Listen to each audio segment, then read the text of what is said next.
ठीक है, जो अभी अभय जी मैं लौटूंगी आपके पास। ठीक है अभय जी, आपके पास लौटेंगे। इस वक्त हमारे साथ मध्य प्रदेश के मुख्यमंत्री शिवराज सिंह चौहान आ गए हैं। शिवराज जी, आपका बहुत बहुत स्वागत है आज तक पर। धन्यवाद। शिवराज जी, भारत बंद का आह्वान किसानों ने किया है जो 13 दिन से धरने पर बैठे हैं। मध्य प्रदेश में भारत बंद को लेकर इस वक्त क्या स्थिति है, क्या सरकार की रणनीति है?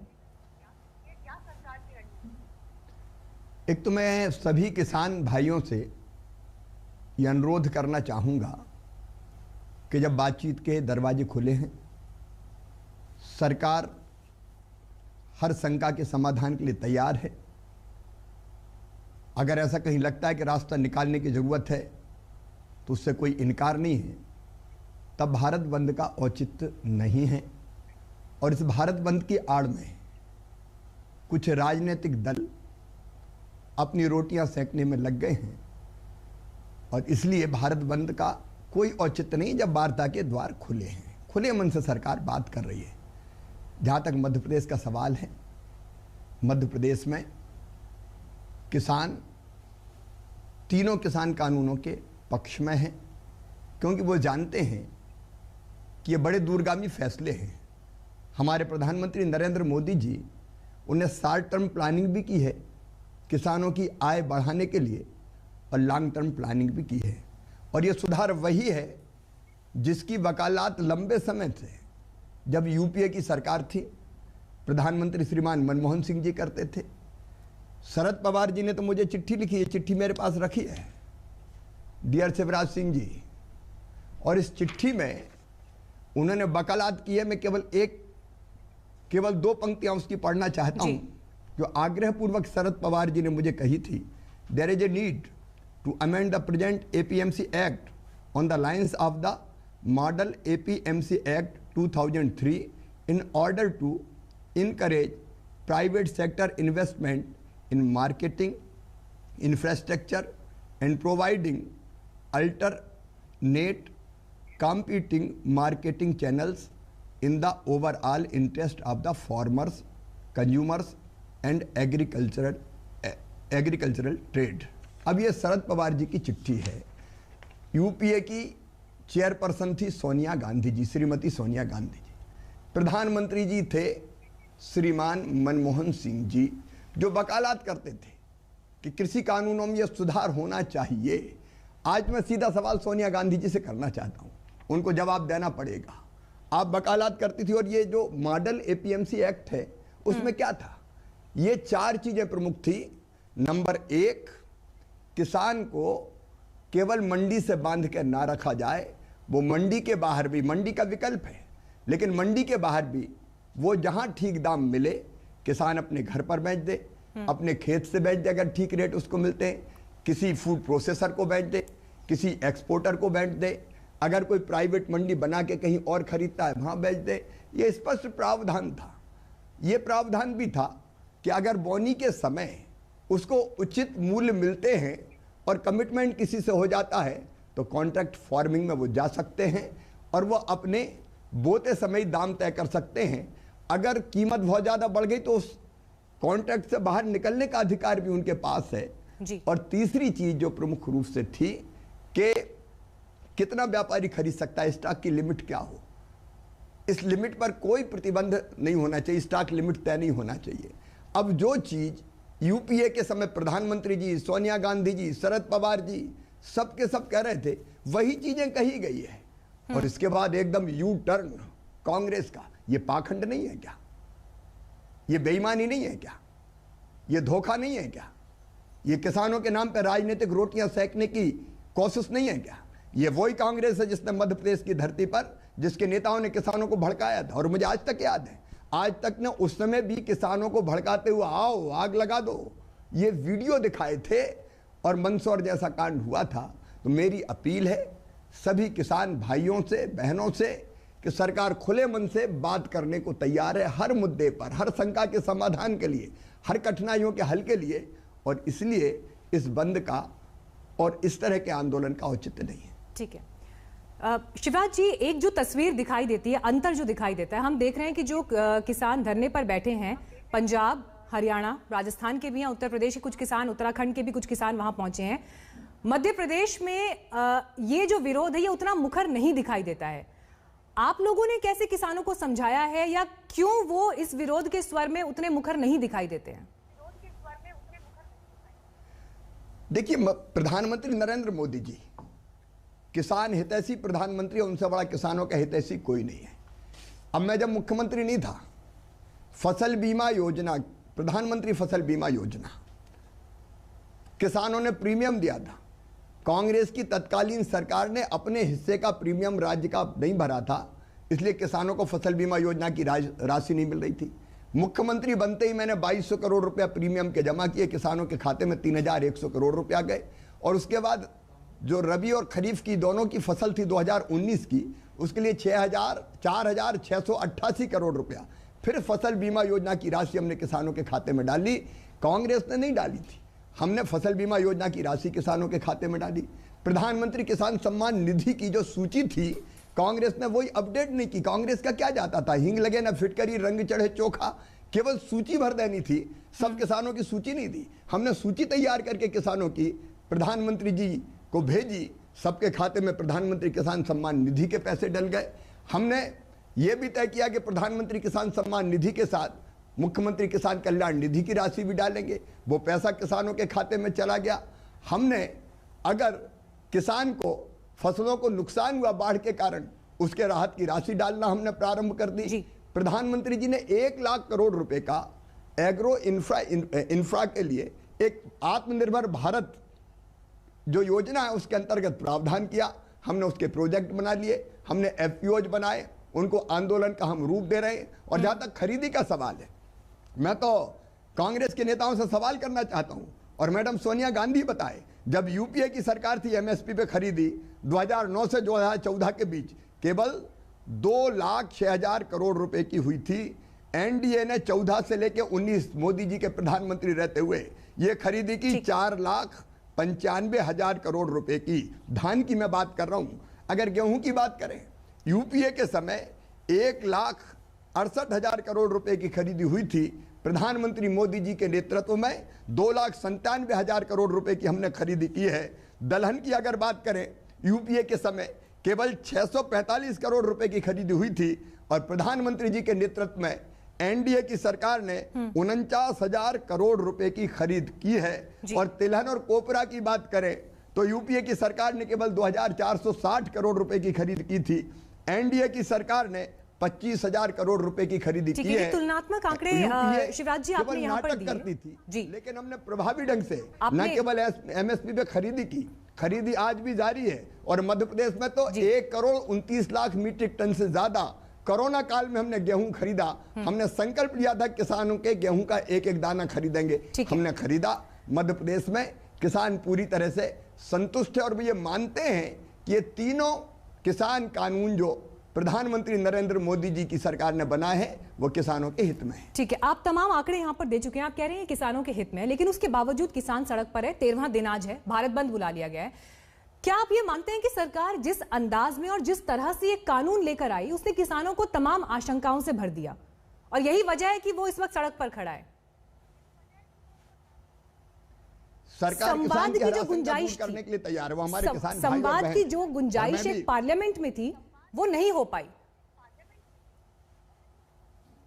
देखिए, एक तो मैं पार्लियामेंट का आपको बताऊंगा, ये सारी पार्टियां जो आज किसान आंदोलन का, सारी पार्टियां जो आज आवाज आना बंद होगी जी सर, हम सुन पा रहे हैं आपको। ये सारी पार्टियां जो आज भारत बंद का समर्थन कर रही हैं, कांग्रेस पार्टी का मैंने बता दिया, कांग्रेस पार्टी है जिसने 2019 के अपने इलेक्शन मैनिफेस्टो में साफ लिखा था Congress agricultural produce market committee act को निरस्त कर देगी, कृषि उत्पादों के व्यापार की व्यवस्था करेगी जिसमें निर्यात और अंतर्राज्य व्यापार भी शामिल होगा, जो सभी प्रतिबंधों से मुक्त होगा। उनका ये घोषणा पत्र अभी उनकी वेबसाइट पे है, देख सकते हैं। ये बातें उनके मैनिफेस्टो में पेज नंबर 17 के पॉइंट नंबर 11 में दर्ज है। कांग्रेस ने अपने मैनिफेस्टो में वादा किया था कि वह एसेंशियल कमोडिटी एक्ट को खत्म कर उसकी जगह ईसीए 1955 के नाम से नया कानून लेकर आएगी। इसे भी उनके घोषणा पत्र में पेज नंबर 18 में देखा जा सकता है। राहुल गांधी जी स्वयं भी पहले 27 दिसंबर 2013 को ये वकालत कर चुके कि एपीएमसी एक्ट के तहत फलों और सब्जियों को डीलिस्ट कर देंगे। ये कांग्रेस कह चुकी है पहले। शरद पवार जी की बात मैंने आपसे बताई, डीएमके ने भी ये विपक्षी पार्टियों की बात कृषि सुधारों का नहीं सर, उस समय ये बात सर विपक्षी पार्टियों की हो गई। मैं आपसे ये पूछ रही थी कि जिस तरीके से ये कानून लाया गया, चाहे डीएमके हो, किसान को भरोसे में नहीं लिया गया। मैं अपनी बात पूरी कर लूं। आम आदमी party, Swaraj party, Akali Dal, Samajwadi party, Shiv Sena, TMC, left party, इन सब ने समर्थन किया था। जहां तक किसानों के मन में कोई संदेह है तो खुले मन से सरकार बात कर रही है। कल फिर चर्चा होनी है। चर्चा में वो अपनी बात कहें, अपने तथ्य रखें। सरकार पूरी गंभीरता से उनकी शंकाओं का समाधान करेगी, उनकी चिंताओं को दूर करेगी और वाजिब कोई तथ्य अगर वो देते हैं तो विचार करके उस पर भी फैसला लेगी। पार्लियामेंट में सर अगर ये बहस ठीक तरीके से हुई होती, जो तमाम बातें या जो आशंकाएं आज की तारीख में एड्रेस नहीं हो पाई और वो आंदोलन की शक्ल में दिखाई दे रही हैं, तो क्या आप ये मानते हैं कि ये सूरत नहीं होती आज? आप देखेंगे अगर कि पूरे देश में, पूरे देश के परिदृश्य को अगर आप देखेंगे तो देश के ओवरऑल बड़े हिस्से में कहीं इस तरह से आंदोलन नहीं है जैसा दिल्ली की बॉर्डर पर है। लेकिन हम मानते हैं कि एक भी किसान भाई और बहन के मन में अगर शंका है, क्योंकि बाकी तो जगह शंका है नहीं, जहां मन में शंका है उन शंकाओं का समाधान होना चाहिए। उसके लिए फिर से चर्चा होनी है। ठीक है, कल की चर्चा का इंतजार रहेगा, इस पर हमारी नजर भी बनी हुई है। लेकिन आज के दिन भारत बंद होता है। हमने ये देखा कि सितंबर 2020 जब ये कानून आया, उसके बाद से प्रधानमंत्री हों, कृषि मंत्री हों, सरकार की जो पूरी मशीनरी है वो लगातार किसानों को कन्विंस करने की कोशिश कर रही थी। लेकिन उसके बाद भी अगर 4 महीने तक किसानों को विश्वास में नहीं लिया जा सका है, आप कहां चूक देख रहे हैं या आपको लगता है कहां पर काम करने की जरूरत है जो नहीं हो पाई है? देखिए, मैंने बताया कि देश भर में कहीं किसान कानूनों का विरोध नहीं है। कुछ किसानों के मन में शंका है तो उसको दूर करने के लिए लगातार चर्चा और बातचीत कर रहे हैं। इतना जरूर है कि कांग्रेस जैसी पार्टियां जिनकी दाल नहीं गलती मैदान में, फील्ड में, वो और शंकाएं बढ़ाने की कोशिश कर रही है, भ्रम फैलाने की कोशिश कर रही है, भ्रमित करने का प्रयास कर रही है। ये लोग मैदान में मुकाबला नहीं कर सकते और इसलिए किसी ना किसी बहाने आग लगाओ। कांग्रेस तो आज आग लगाऊ पार्टी बन गई है कि कैसे भी आग लग जाए, हिंसा हो जाए, भ्रमित कर दें। अब कई राज्यों में, मध्य प्रदेश जैसे, किसान नहीं निकला लेकिन कांग्रेस के नेता निकल के आग लगाने की कोशिश कर रहे हैं। ये खतरनाक खेल है जो कांग्रेस को नहीं खेलना चाहिए किसी भी कीमत पर। मैं फिर कहना चाहूंगा, किसानों के मन में शंका है तो उसके समाधान के लिए सरकार खुले हृदय से तैयार है और कल फिर से चर्चा होगी, उन शंकाओं को दूर करने का प्रयास होगा। मुख्यमंत्री जी, लगातार हमारे साथ पैनल पर जो मेहमान आते हैं, हम लगभग सभी पक्षों को जानने की कोशिश करते हैं। एक तस्वीर जो बातचीत की सूरत में ये दिखाई देती है कि अगर 2 पक्ष आमने सामने बैठे हैं तो थोड़ा सा किसी को कदम पीछे खींचना पड़ता है, थोड़ा किसी को कदम पीछे खींचना पड़ता है, एक बीच का रास्ता निकालना पड़ता है। क्या हम ये सूरत देख सकते हैं कि सरकार लिखित आश्वासन दे, संशोधन के लिए खुले मन से आगे तैयार हो? आगे सरकार तो पूरे मन से तैयार है। कल फिर चर्चा होगी। चर्चा में जो मुद्दे आएंगे उन पर सरकार भी बात करेगी और समाधान करेगी। कृषि सुधार को लेकर तमाम दलों ने इससे पहले भी बात की और कल जब कानून मंत्री प्रेस कॉन्फ्रेंस कर रहे थे तो उन्होंने यूपीए सरकार के टाइम के भी कुछ उदाहरण दिए सामने। लेकिन बड़ा सवाल शिवराज जी ये है कि कृषि सुधार को लेकर जो कानून आया और अब जो विरोध की सूरत हम देख रहे हैं, इसमें अगर सरकार को कदम पीछे भी खींचने पड़ते हैं तो कल की तारीख में कोई भी सुधार, चाहे वो लेबर लॉज की दिशा में आया, किसी और सेक्टर में आए, तो वहां पर भी ऐसी परिस्थितियां हो सकती हैं और ये एक चुनौती सरकार के लिए रहेगी। देखिए, प्रधानमंत्री नरेंद्र मोदी जी के दिल में एक ही तड़फ है, एक जिद है, एक जुनून है, एक जज्बा है अपने देश को आगे बढ़ाने का।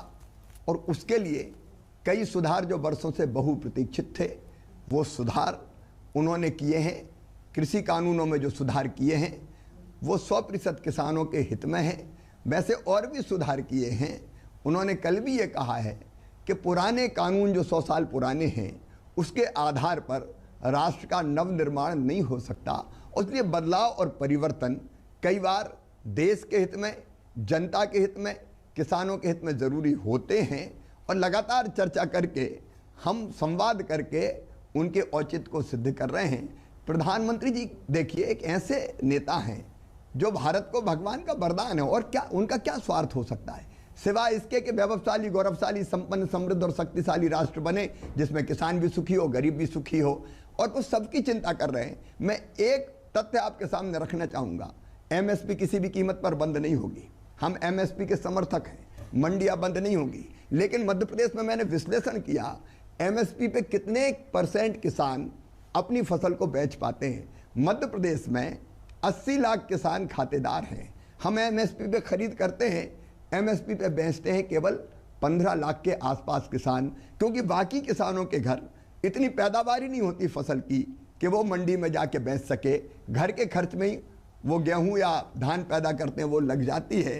तो इन छोटे किसानों की भी चिंता जरूरी है। इसलिए प्रधानमंत्री किसान सम्मान निधि जैसे कई फैसले हुए।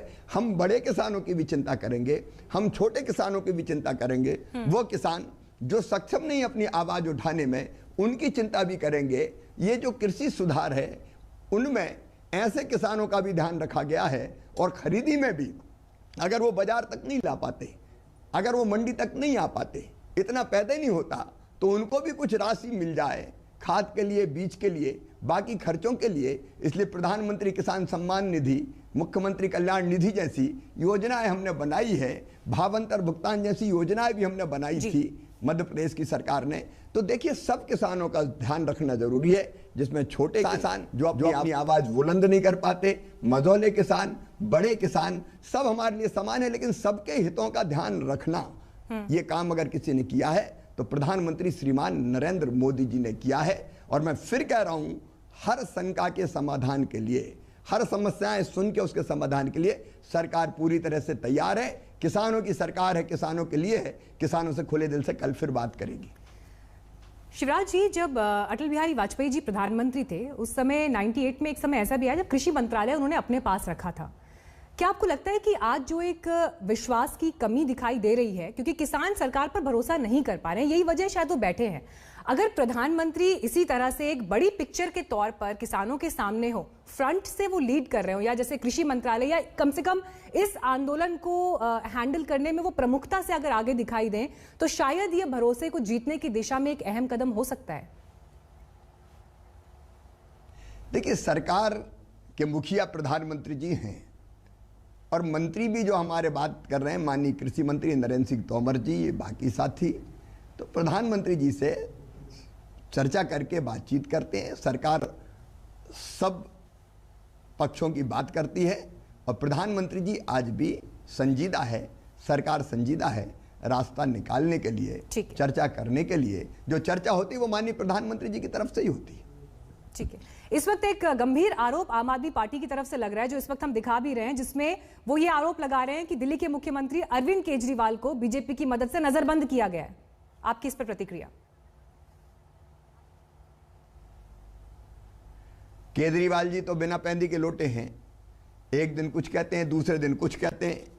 अभी मैं केजरीवाल साहब ने, आम आदमी पार्टी के नेता जो लगातार अपना रवैया बदलते रहते हैं, उन्होंने जो कृषि कानून जिनका आज वो विरोध कर रहे हैं, वो तो 23 नवंबर को ही दिल्ली में लागू हो गए थे, तब उन्होंने कोई बात नहीं की। अब वो केवल राजनीतिक रोटियां सेंकने के लिए पता नहीं क्या क्या करें, ये उनकी फितरत है। मैं उनके बारे में और ज़्यादा कुछ नहीं कहना चाहता। स्थानीय प्रशासन ने क्या किया मेरी जानकारी में नहीं है, इसलिए मैं कोई टिप्पणी नहीं कर सकती। ठीक है, बहुत बहुत धन्यवाद शिवराज सिंह चौहान जी आपका हमारे साथ चर्चा में जुड़ने के लिए। और लगातार मध्य प्रदेश के मुख्यमंत्री भी किसानों से ये अपील कर रहे हैं कि आप